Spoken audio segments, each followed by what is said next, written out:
Yo! What's up mga bossing ko? Kumusta? Kumusta? So guys, ang gagawin natin ngayon is magkakabit ng window type natin na aircon.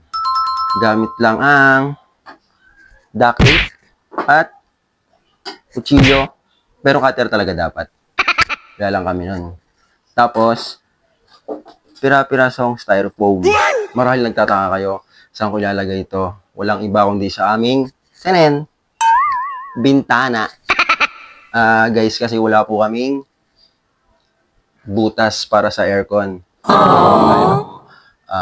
Pabutasan kasi baka bumigay po yung padar namin. Kaya, eto na lang. Idea na din lang to. Para sa mga gustong mag-aircon, tapos wala silang butas sa paglalagyan, hindi pwedeng magbutas, pero pwede sa bintana at may malapit na outlet. Okay lang din naman yun. Basta i-consider nyo muna yung sukat ng aircon sa yung bintana na paglalagyan. So, since wala kaming choice, eto ang paglalagyan natin ng aircon. So, guys, tara, samahan nyo ako.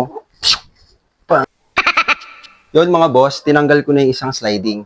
Tapos, naglagay din po tayo ng DIY na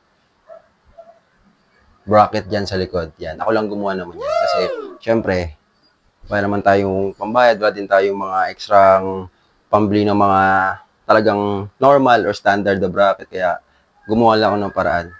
Hindi naman ako expert, pero alam ko naman yung na matibay yung gawa ko. So, kung alam nyo mali ako, tama kayo. Tama kayo. So, panuorin nyo lang po. Samahan nyo lang ako magkabit-kabitan. Yan. Tapos, nilagyan ko na muna siya ng mga styro dito. Kasi may mga gap yan eh. So, para even, kahit pa paano. Yan.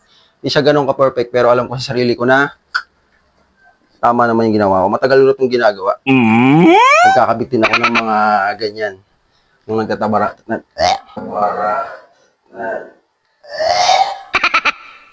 nung nagtatrabaho pa ako sa appliances, ang handle ko rin nun is aircon. Kaya, alam na natin yung mga ganyan diskarte. Tadadadadan! Let's go na!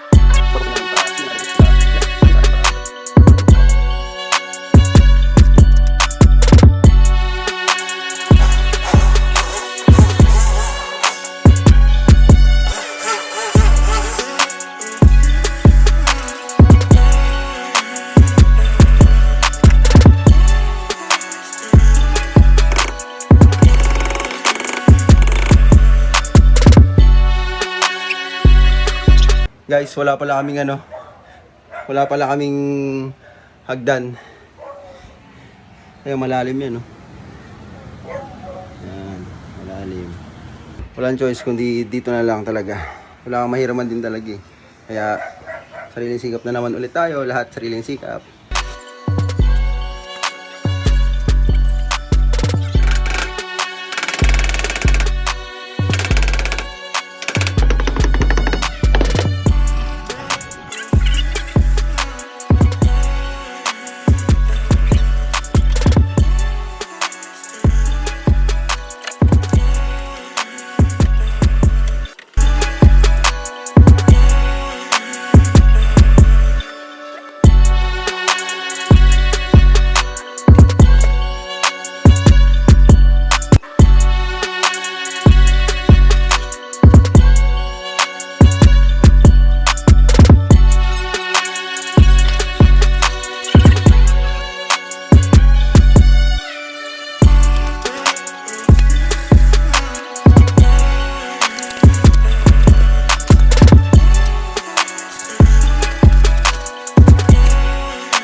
So guys, ayun.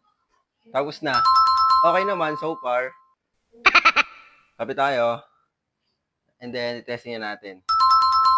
Ganda, no? Yan ang mga gawa expert. Tapos, tingnan nyo naman yung paligid yan. Siguro mga 2 months siyang bago dumating sa Pilipinas. Oh, no! Maraming salamat sa panonood. Testing muna natin, ha?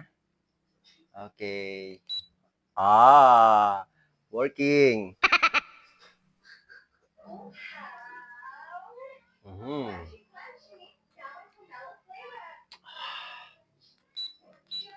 Okay.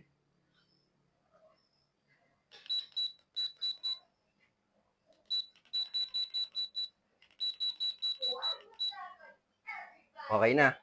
Maraming salamat sa panood, mga bossing. Salamat sa mga suporta. Inuulit ko po pala. Maraming salamat po sa 990,000 na followers natin. At kung gusto mong lagi mo ako makikita, follow mo na rin po ako. Yes, salamat. Yan. Thank you po.